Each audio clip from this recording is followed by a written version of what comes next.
तो वहीं इस बीच दिग्विजय चौटाला ने साफ किया है कि इंसो भंग नहीं हुई है। हालांकि ओम प्रकाश चौटाला ने इंसो को भंग करने का ऐलान किया था, राष्ट्रीय इकाई राज्य इकाई को भंग करने का ऐलान किया था।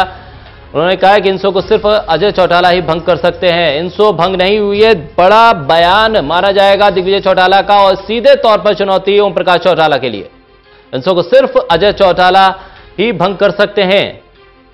हमारे से इनपुट एडिटर सुजीत कुमार हमारे साथ जुड़े हैं। सुजीत जी, बड़ा बयान और सीधे चुनौती ओम प्रकाश चौटाला को। देखिए, ये सीधी चुनौती कह सकते हैं और बड़ा टकराव भी कह सकते हैं।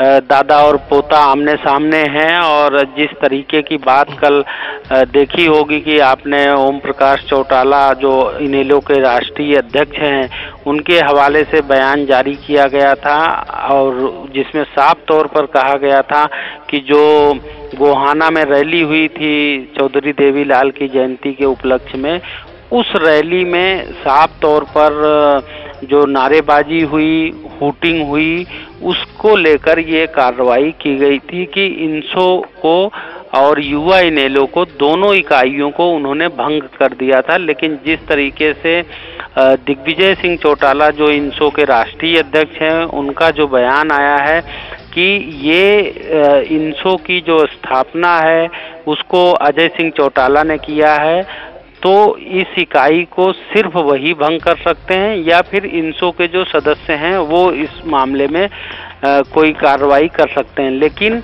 इनेलो या फिर ओम प्रकाश चौटाला को ये पावर नहीं है कि वो इंसो को भंग कर दें, क्योंकि उसका एक संविधान है और वो संविधान के अनुसार ही छात्र इकाई जो है इंसो काम करती है। तो कहीं ना कहीं अब इस बयान के बाद ये सीधा टकराव हो गया है और उन्होंने जो आरोप कल लगाए गए थे कि वहाँ पर गोहाना रैली में जो अनुशासनहीनता की गई, अनुशासनहीनता का मतलब है कि जो हुटिंग की गई, जो और भी नारेबाजी की गई, उसके विरोध में ये कार्रवाई की गई थी, तो उसको भी उन्होंने सिरे से खारिज कर दिया है। उनका कहना है कि सिर्फ जिंदाबाद के नारे वहाँ पर लग रहे थे।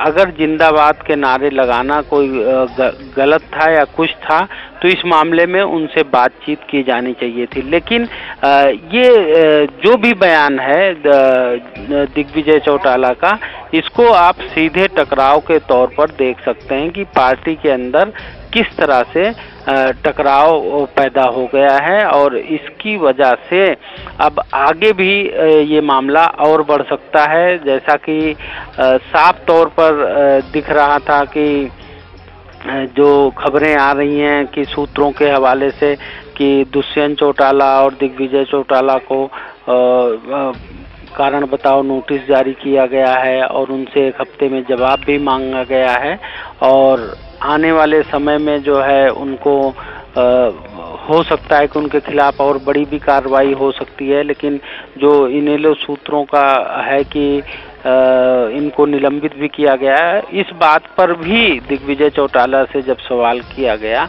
कि निलंबन की जो बात है दुष्यंत चौटाला या दिग्विजय चौटाला को, तो उनका कहना है कि अभी तक उन्हें कोई कागज नहीं मिला है। अगर इस तरह की कोई भी बात है तो उसके बारे में जो है आप कागज दिखाइए। तो साफ तौर पर कहीं ना कहीं जो है जो निलंबन की बात है उसको अभी तक वो स्वीकार नहीं कर रहे हैं। लेकिन जो राजनीतिक हलकों में चर्चा है या जो पार्टी के अंदर जो चर्चा है वो इस बात की चर्चा है कि उन्हें नोटिस भी दिया गया है और दूसरी जो निलंबन की भी कार्रवाई की गई। लेकिन अब देखना होगा कि क्योंकि सुबह जब चंडीगढ़ में अभय सिंह चौटाला जो है जब पत्रकारों से रूबरू हुए थे तो वो भी इस सवाल को कहीं न कहीं मना कर गए थे, टाल गए थे कि इस बारे में उन्हें जानकारी नहीं है। तो ये देखने वाली बात होगी। लेकिन जो ये टकराव खुलकर सामने आ रहा है उससे अब ये कयास लगाया जा रहा है कि ये ओम प्रकाश चौटाला और दिग्विजय चौटाला के बीच में इंसो को लेकर तो सीधा टकराव देखने को मिल रहा है। और बहुत शुक्रिया सुजीत जी तमाम जानकारी देने के लिए, हमारे साथ जुड़ने के लिए। तो एक सीधा टकराव अब इंसो के भीतर